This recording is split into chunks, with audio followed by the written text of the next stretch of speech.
Words are incredibly powerful, so we shouldn't only be careful not to say negative things about other people, but recognize how valuable it is to speak positively of other people. Shein geret filmol, as yet in von Torah is a ha'ira'ah. The Rebbe has told us so many times that everything in Torah is a lesson, because Torah is melashon ha'ira'ah. The actual word Torah implies instruction. And that's a lesson. So everything in Torah is an instruction for all Jews, at all times, in all places, and how they should serve Hashem. Because Torah and its instructions are eternal. Therefore, it's not only the content within the Torah that teaches us instruction, but even the name of a parasha is an instruction for us. The names of the parashas were chosen and became the part of the custom of Israel, and therefore we have to assume that the name of the parasha also has a lesson for every single one of us. And the same applies to our parasha. This parashas Emor. The conventional way that we refer to this parasha is Emor. Even though in context this Emor is directed specifically to the Kohanim, it's an instruction to the Kohanim. But Emor stam. But we don't call the parasha Emor ela Kohanim. We just call it Emor. Say. Is move on. As the Eden for Emor is Ayro Klolis Fayed Eden. That implies for us that the word Emor, say, has a lesson for every Jew in all times. But Tzarech Bir, in which case we have to understand. The word Emor meant nit bloiza heter oifamira. Emor is not just the Torah giving us the rights to be allowed to speak. Narat Sivoy. It's an instruction. Emor, you must say certain things. Plus, the Torah doesn't give us any specific parameters of what it is that you're supposed to be saying. So the generic comment Emor, which is the name of the parasha, implies that there's some kind of appropriate way to speak of V'chom and Zogdon, which the Torah is instructing us to use. And we have to understand what that is. What kind of speaking is the Torah referring to over here? It says Emor. This is how you should speak. How? It doesn't seem to tell us. In context, it's speaking about the Kohanim and the laws of the Kohanim. So you might very easily say, of course, it's telling us that we should speak words of Torah. Cannot be that. Because we already have an instruction in the Torah, in Shema, that you have to say words of Torah. So it cannot be that Emor here is telling us to say words of Torah. Now,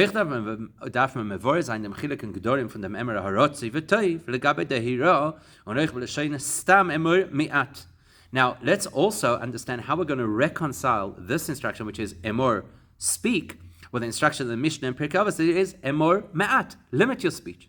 And also the Mishnah in Pirkei Avos, it says that there's nothing healthier for a human being than silence. So now what's going on? Are we supposed to speak, or are we supposed to restrict our speech? And in fact, even with regards to Torah, we are given restrictions about how we should speak. Let's point out, when it comes to words of Torah, the Rambam Paschal, so this is halacha, following on from the concept where the Mishnah says that there's nothing better for humans than silence, says the Rambam, the same applies to words of Torah, and words of wisdom. A person should use concise or limited words that carry great content. So generally the Emor is keep it succinct, keep it short. Even though when it comes to Torah, surely the more Torah you share, the better. Like the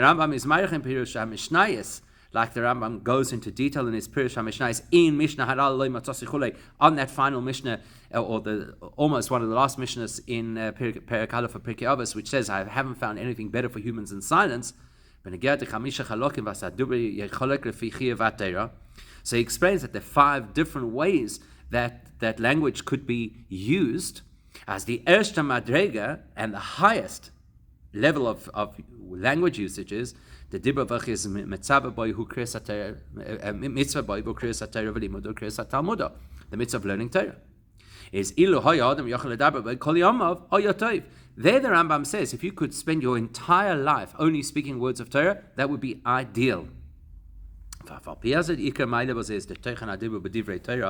it's pretty clear that when we speak about sharing much Torah, that when you're supposed to speak words of Torah, it's not about speaking many words, pontificating, just saying things. It's about having meaningful, full content. As the Rambam there says, that you should really try and convey as much information in as few words as possible. Not the other way around, and that's why we're instructed that you should always teach your students in the most concise fashion. So that sounds like even when it comes to Torah, we should be very careful with our words and not just splurge out and say as much as possible. But that's one thing's for sure. Even when we're told that you should be as concise as you can when you're speaking Torah, it's not because chas v'shalom words of Torah could be somehow negative, which is why we say limit the words. No, chas v'shalom. Now, the klarkeit in Asagas HaTorah is b'shas men getiber inyanim merubim min dvarim me'atim. The reason why the Rambam advises, and the Chazal tell us that la'olam yishana adam tamid derech kitzara, is because the ideal way to teach is to be precise and concise. In other words, to share a lot of info in few focused words. So that's when it comes to Torah. We need to still understand what is the Emor that the Torah is advising us and instructing us to do over here, that it's telling us to speak. Speak what? Can't be words of Torah. We already have the V'dibar Tobam as the instruction of Torah, and we're told that words of Torah should be kept as succinct as possible. So, in order to understand something in Torah Shebechsav, where you're going to look, Torah Shebal Peh. In Torah Shebechsav, Vermeforos and Meforot Mer Begoloi in Torah Shebal Peh. We'll always find the expansion of concepts that are mentioned in Torah Shebechsav in the writings of Torah Shebal Peh. We're going to start by looking at a medrash at the beginning of our parsha. In the Ha'ara over here, the Rebbe points out that there's a maimer from the Rebbe Rashab where he tells us that one of the things about medrash is that, specifically medrash, is that it allows us to kind of get the sense, the sensitivity of what the Torah is trying to tell us that we might not have picked up. So there's a medrash from Pasuk Emor LeKehanim. A medrash on this pasuk that says, speak to the Kehanim, says as follows: Imrois Hashem Amoros Tahiros. The pasuk in Tehillim tells us that the statements of Hashem are pure statements, whereas Imrois Basav Edom Einon Imrois Tahiros, whereas the statements of humans are far from pure. And then the medrash spells it out. The way of the world is that a human king arrives in a country.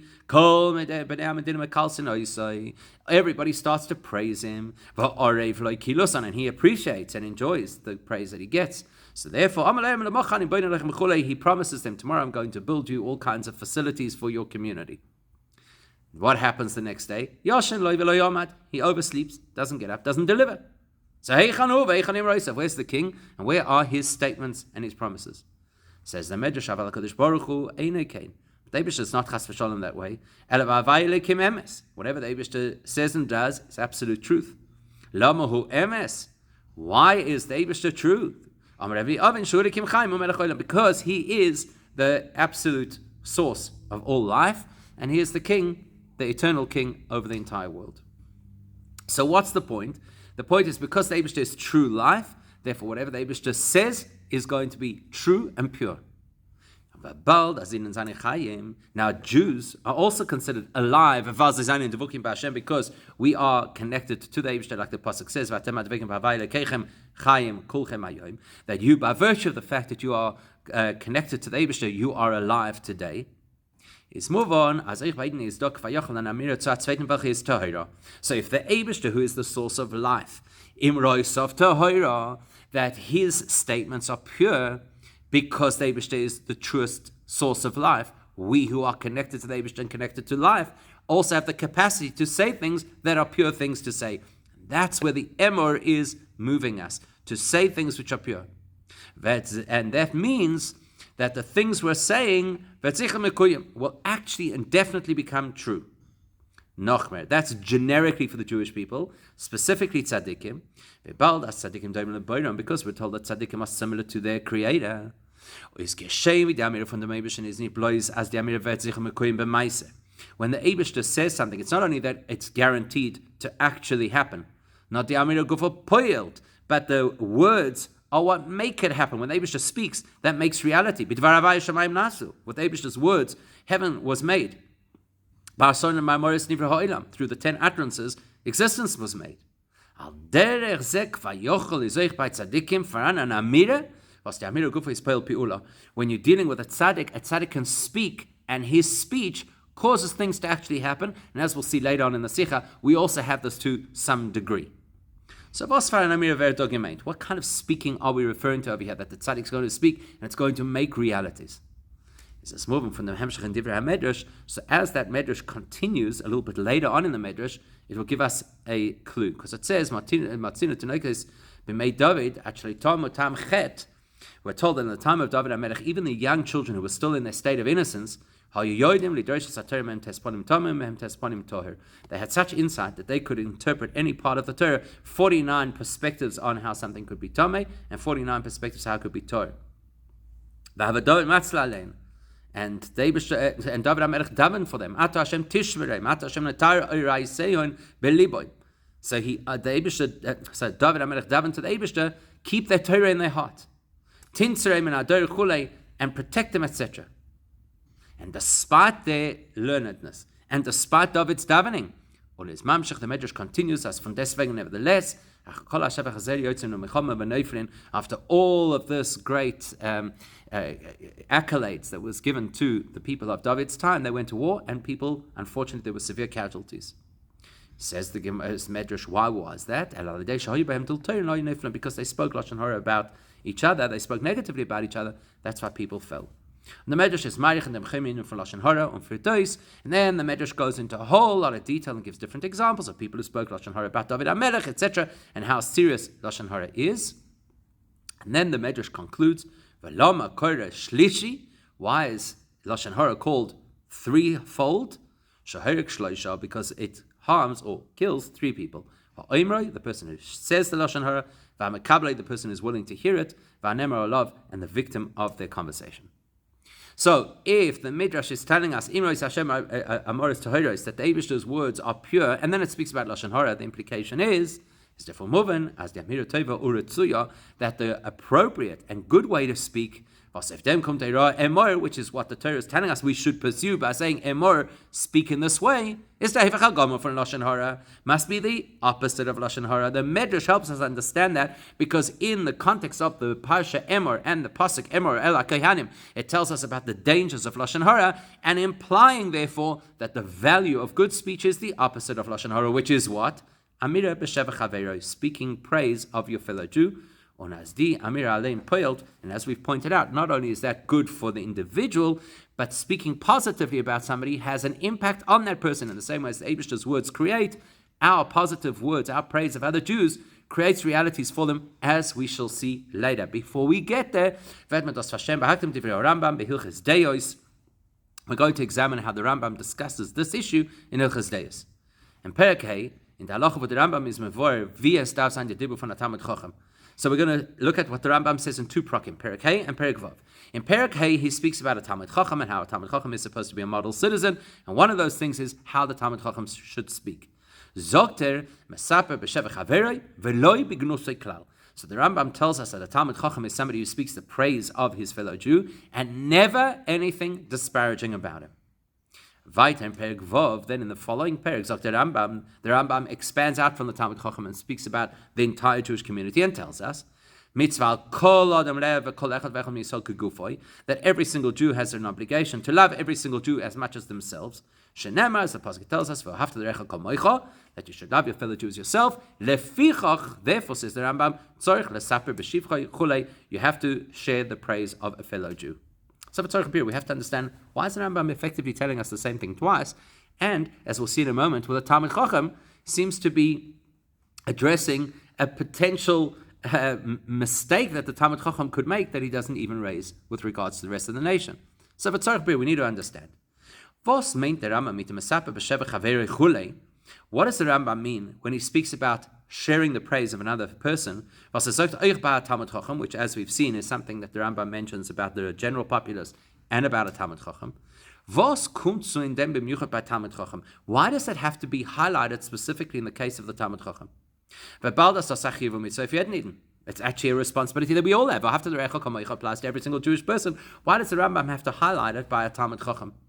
With the Rambam Zokin Al in Perek Vav, as we've just seen the Rambam say in the 6th chapter, mitzvah kol adam le'evet kol echad me'yisrael k'gufay, that we have a mitzvah to love every Jew, which is why you have to speak praise about the person.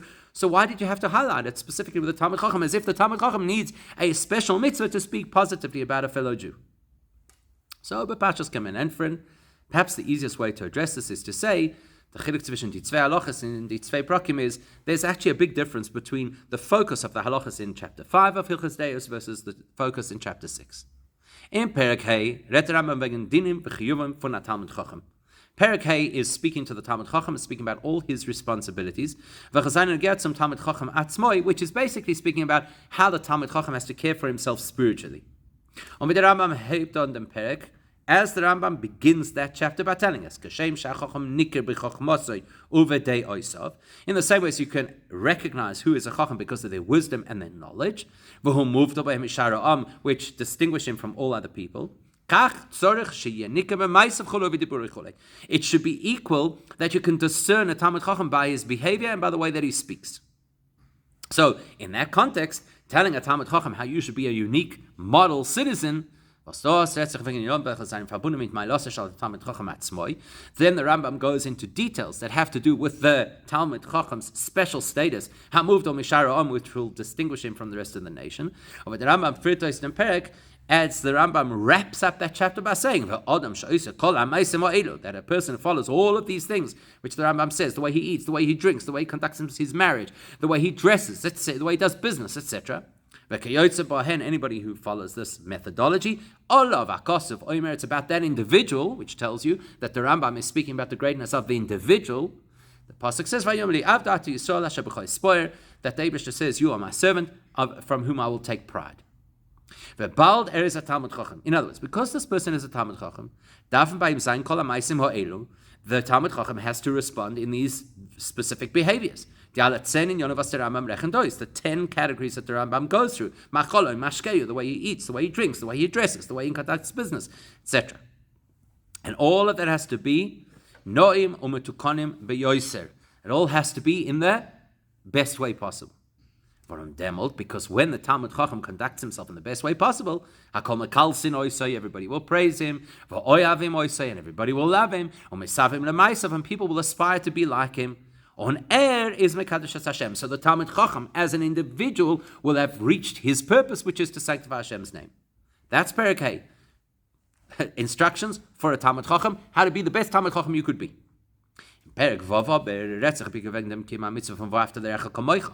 Chapter 6, on the other hand, is speaking about how we treat other people, how you should love another person. Where the focus is how you should conduct yourselves to the benefit of somebody else. Was der Teichen von dem Reva Perek is the Ashpa v'Ateles von einem von Zweiten. The thrust of that whole chapter is about the positive influence and impact we could have on another person. On Hoimendik von Ascholas HaPerek, starting from the very beginning of that chapter, which says, that it's natural for a person to follow the conduct of the people that they associate with. That's why a person has to ensure that they live in a healthy environment. In other words, people's influences over each other. As well as other things listed in this perek, which are all about how we treat other people. So here we're not talking about our individual growth as a Talmid Chacham, rather our engagement with other people and our positive influence over them. Over the Rambam is dort mamshich, as the Rambam there says, therefore you have a responsibility to speak well of another person, and to care about his finances, in the same way as you'd care about your own finances. It's all about how we look out for each other. That would explain the difference between how the halach is discussed in the context of the Talmid Chacham and how it's discussed in the context of the ordinary person. When we're talking in Perek Vav about the fact that we should praise other Jews, that's in the context of mitzvah after the Recha Kamoicha. That's in the context of the mitzvah to love your fellow Jew. Do something for the other person. So from what angle is the Rambam coming? The benefit that the other Jew will receive from the fact that you speak positively about them. In other words, the kovet chaveira. the honor to the other person is azovi b'chos amom min chaveri, in the same way as we're told that you have to worry about somebody else's money, for his benefit. Mashenkin, the Mesapeh b'sheva chaveri in the halacha beperek hey b'negea Talmid Chacham, whereas in the previous perek, when we were telling the Talmid Chacham that he should speak praise of another Jew, that's not with the focus on that he'll benefit because you're speaking positively of him. It's part of his avodah. On Eber covered Kiddush Hashem canal, so he'll sanctify Hashem. That would seem to be the Rambam's distinction between the two prakim. Perek Hey is focused on the Talmid Chacham's personal growth. Perek Vav is focused on how we treat and benefit other Jews. However, says there, but that's not enough of an insight. It's an insufficient explanation. Why not? Why is it insufficient? Because we've overlooked a very important nuance that the Rambam said about the Talmid Chacham. The Rambam is most of an Talmid Chacham Mesaper b'sheva chaveri. When it came to the Talmid Chacham, not only did the Rambam say that the Talmid Chacham must speak positively of a fellow Jew, he added v'lo b'gnosei klein, and he shouldn't speak about any of his failings. Shouldn't speak disparagingly. Surely, if there's an instruction not to speak negatively about a fellow Jew, surely there's no distinction if you're a Talmid Chacham or an ordinary person. It should be an equal restriction. Don't speak about somebody else's failings or somebody else's negativity.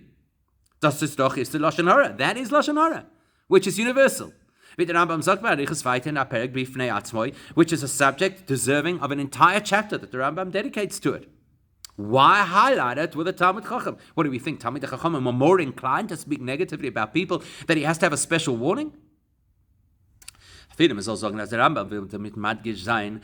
if you want to argue, well, what the Rambam's doing here is emphasizing how cautious a Talmid Chacham is with his speech beyond the average. As his name is that he won't even say anything that insinuates negativity about a fellow Jew. Logically, the Rambam should have started then with a more severe issue, Hatmidis v'chulei, that is a consistent issue. Never speak bad about other people. And then you could have added, in addition to that, occasionally speak praise of him. In other words, there's not always an opportunity to speak praise about somebody, but you should always avoid speaking badly about somebody. Why does the Rambam do it the other way around? How does it make sense to say we're talking about a Talmid Chacham and we're saying the Talmid Chacham will speak praise of his fellow Jew on oich, and not only will he speak praise of him, he won't even speak badly of him. It doesn't seem to flow, doesn't seem to make sense, unless Mesaper B'Gnus Chaveiro is more subtle than we thought. We have to suggest, as the Rambam we're not just talking about an ordinary praise of a fellow Jew, which would apply both to a Talmid Chacham and to an ordinary person. And once we're talking about the generic praise of a fellow Jew, we also say, and don't speak badly. There's something deeper happening over here. What's happening? Is the Bi'ur Bozet explanation is this: Mesaper b'sheva chaveri ba'Talmid Chacham. When we describe how a Talmid Chacham is going to speak the praise of a fellow Jew, Zok the Rambam puts this behemshach to Dvar Mishnah be'Avos. He puts it in the context of the quote from Pirkei Avos, which is V'danes kol adam l'chaf zchus. Always judge people favorably. Why does the Rambam do that?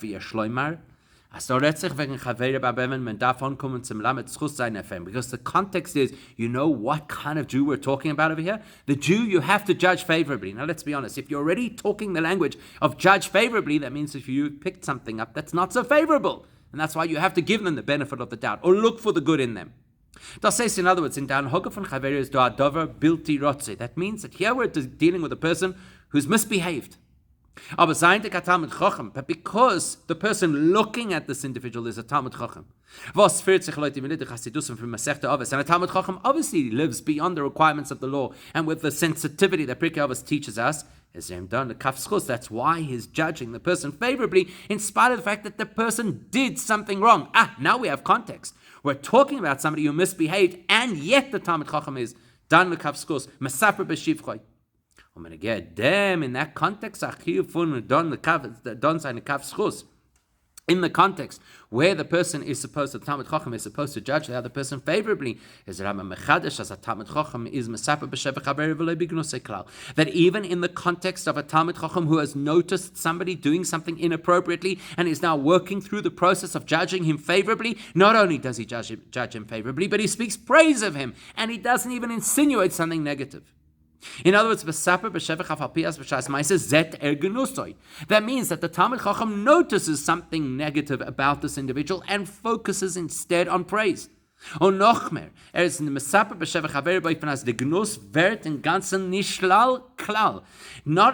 does the Talmid Chacham seek the positive in this person, but he does it in such a clear fashion that he doesn't even associate gnosoi klal. There's no room for the possibility of negative. That's a big chiddush. That's unique to a Talmid Chacham. You and I speak positively about everybody. Talmid Chacham sees the person who's off the rails and not only doesn't criticize him, not only looks to judge him favorably, but praises him to the extent that he doesn't even detect the negativity.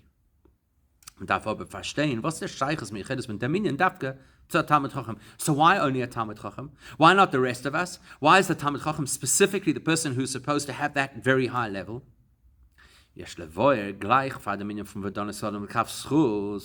So the answer is because just before telling us the principle that you should judge people favorably, the Rambam also tells us as a Talmid Chacham that the way a Talmid Chacham has to conduct himself should be that people will be pleased with him. That's why he has to speak gently to people, etc. That immediately distinguishes between a Talmid Chacham and everybody else. Certainly in terms of how the Talmid Chacham or anybody else looks at the person who is doing something wrong, because we have to respond. We have a requirement as Jewish people. If we see somebody doing something inappropriate, we have to respond. But there are two possible responses. What's the responses?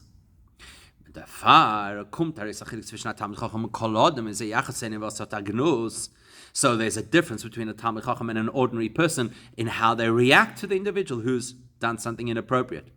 Should we detect that somebody has done something inappropriate, we have to do everything in our power to neutralize that negativity. But there are two primary ways that we could achieve this. Ordinary people who are not a Talmid Chacham,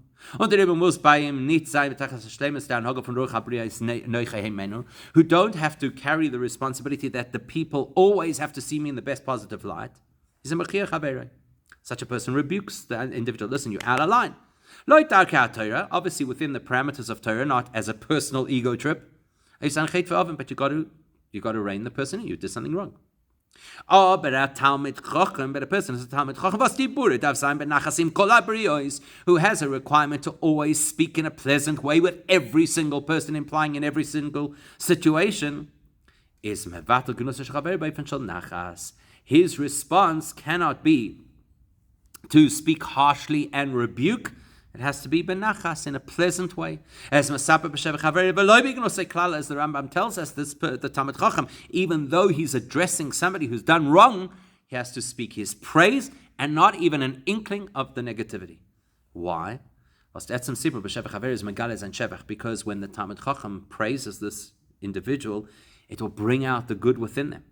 It will illustrate this person's assets. And that in itself will weaken the negativity to the extent that it eventually disappears. In other words, coax out the best of the person, and that will override the negative. Going back to something we quoted right at the beginning of the Sikha, that the Rambam speaks about in Hilchas Deos, with regards to Lashon Hara, Lashon Klisoi, Kotel Klisoi, that it's a threefold expression which kills three people. This is a well-known word in Chassidus. That who's harmed by Lashon Hara? The speaker, the listener, and the victim. If you think about it, das was Lashon Hara shat them, was red, and then was hert, is move on. The fact that Lashon Hara harms the person sharing the Lashon Hara, or the person who's willing to listen to the Lashon Hara, that makes sense. He also says because they both participated in an Avera. And not just any Avera. Und als halbe Avera, was Chazal vergleichen, zu der Halbkeit von Avodah Zarah, Gilei Reis, Ushviris Damim zusammen. It's such a serious Avera that the Gemara compares it to the 3 cardinal sins all wrapped up in one: murder, idolatry, adultery. Was is aber schuldig der Baretta, but why is the person who was spoken about considered harmed? Hat doch nicht genommen kein Anteil in der Avera. He didn't participate in an Avera. So was soll euch erleiden? Why should he suffer? Is the beer in them very powerful explanation? Die Eigenschaft von Dibber ist, zu bringen einen von Helle Machshava zu Gilo. The whole purpose of speech is to take things which are invisible, what's in my mind, and share it. That's what speech does. It reveals things that were previously hidden. So therefore, if we speak about somebody else's lack, negativity, etc., then we bring it out into the open through speech. It's going to harm him because now you've exposed him and you've basically solidified his negativity. Let's assume we didn't speak about the negativity. Then perhaps their dark secret would have remained their dark secret. And wouldn't have had all this negative fallout. But now we've exposed them and we've kind of made it real. So now they're stuck in that reality. Now, if that's how it is with Lashon Hara, it's doch a klal, as midatov meruba midas puranos.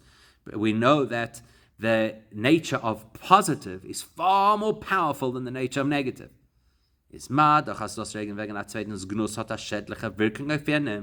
So if I speak about somebody's negative conduct, it's going to harm them. In the midatov, then how much more so if I speak positively? As baseman read, wegen jenem's toiv und meiles. If I speak about somebody's good characteristics and their assets, obviously it's going to have a very healthy, meaningful, uplifting impact on them. Und es geht in seiner Avodah. That's going to empower the person and strengthen them in how they serve the Eibishter. Man bringt heraus Begiluim befeuil sein Teuv und seiner Meiles, because what's happening is we're speaking out their goodness, which means we're bringing their goodness to the fore, which is going to encourage and strengthen them. And that's why the Talmid Chacham is Mesaper b'shevach haveroi. He's going to speak well of the guy who made a mess, and he's not going to focus on the negative at all because he wants to bring out the good in him. A different in Yeshloime, then we could take it a step deeper, because the Rambam, the expression the Rambam used was "V'loi bignusoi klal." Not only that you don't speak negatively, but you don't speak negatively at all about him.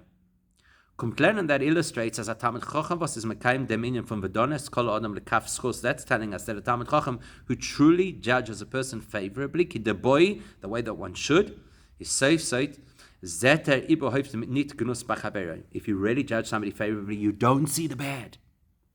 Klal, you don't notice it at all. Now, how's that possible? To understand how that works, we need a better appreciation of the expression, judge a person lekafschus, into the side of favor or merit.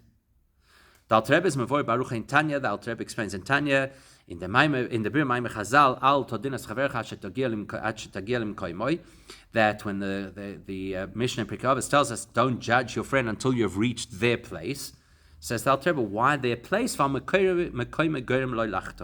Because it's a person's circumstances very often that cause them to sin. And he says, it's not his fault. Eibishter designed his world in such a way that he has to go work in the marketplace where he sees things that if you live in a yeshiva your whole life you don't necessarily see, and therefore he's exposed and he's vulnerable to Averis. Don't judge him unless you've been there. So we can apply that same principle to judging people favorably, which means when we notice that somebody's done something inappropriate, our first response should be to find a way to excuse them, that they're not liable for what they did in that particular action. They did it, we know. Let's find a reason why we can't blame them for having done it. Like the Alter Rebbe says, it's not his fault that he's in the marketplace.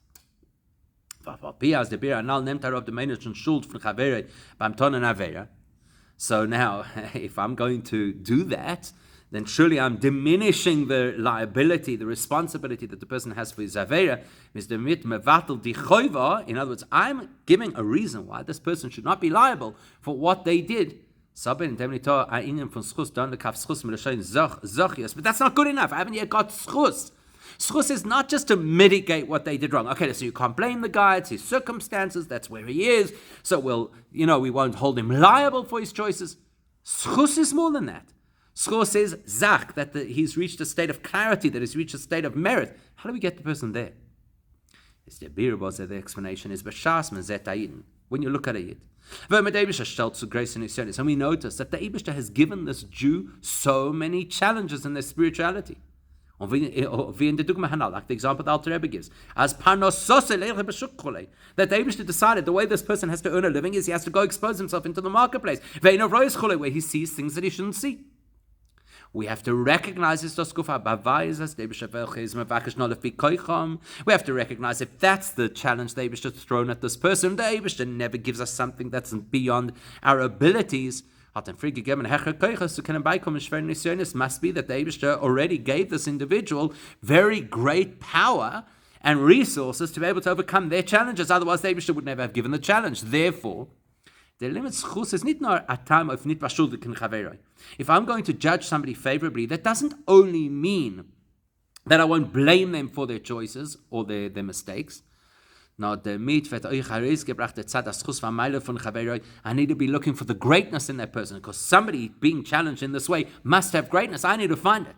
This person obviously has very advanced abilities.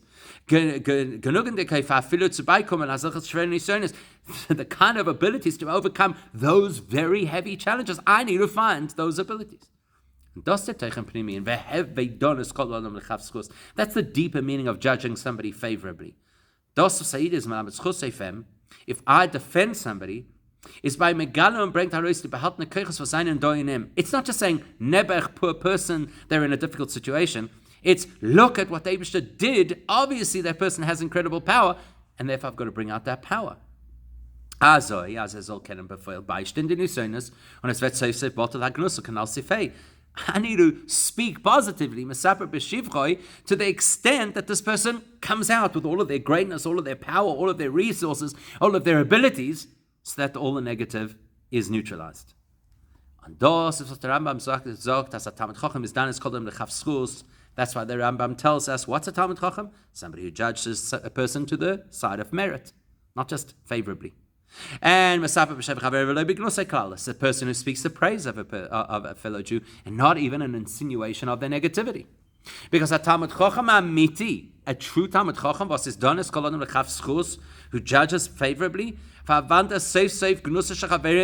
eventually transforms all the negative to become positive. When this Talmid Chacham, a genuine Talmid Chacham, looks at this individual, sees their challenges and difficult challenges, he doesn't see challenges, he doesn't see failure, he sees the incredible potential greatness of this individual. That is the praise that he gives of a melee, and therefore the way that he speaks about this individual is all about the positive, all about the praise, all about the potential, and nothing about the failures. That's the instruction that is in this week's parasha's name, Emor.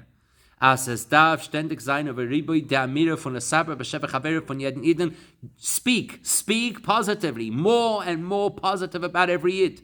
Even the Jew who I'm trying to find a way to excuse their behavior. Because if I speak positively, those positive words already have an impact on that person. Because we're aligned and connected to the Eibishter. And the Eibishter speaks and makes things happen. We are empowered by the Eibishter when we speak positively about a fellow Jew. That brings whatever goodness is buried inside that person to the fore, and that empowers that person. Speak positively about a person, empowers them. Das euch macht mit dem Pirish Azal And that links directly to what Chazal tell us. Rashi quotes it at the beginning of this parasha because there's a double expression, Emor ve'omarta, say and you shall say. That it means the hazir gedolim al ketanim, literally that you should warn the elders to instruct the younger. But lahazir zoich milashon zohar va'or. That word lahazir is also related to the word for radiance, for brightness. Das kommt lernen aus der von gedolim darfen sich vernehmen und peilen auf ketanim. That alludes to the fact that the way adults should deal with children. Was das kelel gedolim ketanim in madrega, which isn't only about age, but it's also about spiritual stage. That there are mature spiritual people and immature spiritual people. By Avodas Hashem, the way we direct and speak to people about Avodas Hashem, if abscheiden say von dvarim bil tirtzum, to keep people away or to discourage them from doing negative things, is it's not about obsessing over what is wrong and how to avoid it. Like we're instructed, only the left weaker hand is what we should use to limit, to restrict people, to criticize people, to discipline people. What we should be doing is filling people with light and with radiance. It's the stronger right hand, drawing them closer. By always highlighting the inner good that everybody, even the so-called spiritually mature, have. To the extent that their inner goodness shines out and radiates. That also explains why the word over here for speak is emor, which is a gentler word, and not daber, which is an instruction word. The chilek zwischen die Lashonos dibur and amira is, we know the difference between dibur and amira, is that dibur is a lashon kosher. Whenever we use dibur, it's harsh, it's instructive, it's disciplinarian. Which implies how you smash the negative. Whereas mashenken amira is l'shein raka. Emor, amira, that's a gentler language. Und Inyan ist uftan durch Megale sein dem Toi, was ist da beim Zweiten, als der Ra, wird bottom elov umemela. That speaks to encouragement and highlighting the positive within a person until that positive erupts and overwhelms any negative that they may have. Apikol anal, wird man verstehen die Scheiches von der Ra anal von Emor zum Rebbe Marash. We can also then associate this lesson of Emor to the Rebbe Marash. Was seine Meile des Beis Falta ist schon seit Tashmin Dalen Member. Heute was in der Woche von Parashas Emor frequently Beis the birthday of the Rebbe Marash is in the Parashas Emor, as it was the year that the Rebbe said the Sicha. So do the Pisgah from Rebbe Marash, we all very well know the dictum, the teaching, the motto of the Rebbe Marash. The Welt sagt, dass man kennt darunter darf man arriba. The whole world says if you can't get under the problem, whatever that means, you get over the problem. And I say, in the first place, we should soar over the problem. Here, the Rebbe is going to explain what it means under. One of the distinctions between being under or over the issue when it comes to serve Hashem is that Arunta means we get focused on the issues, the problems, the things that lie, so to speak, at the bottom of the spiritual hierarchy. In other words, sich miskabe sein auf den Jonen Bilder zu bis man kommt bei durch Avodah Begier. That implies tackling our problems until we overcome them. Lechatchila Rebbe meint, as lechatchila hört man an mit der Hecher, as man is moise betoy vat kedei kach as der Rabbat nechla shubotel. Lechatchila Rebbe means let's immediately key into something which is higher, which is greater, which is positive, which is light, and that will overcome all of the negative and neutralize it. As das Eifem von Emor Kanal, that is what this parish is all about. Emor. Durch welchem is mevatet in Yolim Bilter Yitzum von Aiden and Eifem von the Chatchila Riber. Don't get caught up in the criticism of the Jewish person, what they're doing wrong and how they should overcome it. The Chatchila Riber goes straight to their power, their abilities, their potential. When we behave that way, which is beneficial in the spiritual and the human realms. Is das Tiferes Le'Yisevas, Tiferes Le'Min Adam. That is, like it says in Pirkei Avos, something which is beauty for the practitioner and for people around. Or Nochmer Tiferes Shebet Tiferes. It's beauty within beauty, the sphere from Yom HaLedes from Rebbe Marash, which is the sphere associated with Beis Iyar, the Rebbe Marash's birthday. Then we earn what the Rambam says is applicable to a Talmud Chacham. And the truth is, any Jew who conducts themselves this way actually reaches the state of Talmud Chacham. Or kaftocha, like the pasuk says, v'chol b'nayich limudei havaya, that all of your children learn what the Eibishter wants. So when we look out for the positive in every single person, speak only about the positive, and use that as a catalyst to overcome the negative, then we can experience, like the Rambam says, the Talmud Chacham deserves Olav HaKosav Omer. It's about such a person that the pasuk says, Yisrael Asher B'cha Espoer, the Yidden that the Eibishter says, I take pride in you, in your conduct. And needless to say, of course, that would bring us tremendous bracha, and in Mitzvah Hashem, take us over the threshold to greet Mashiach now.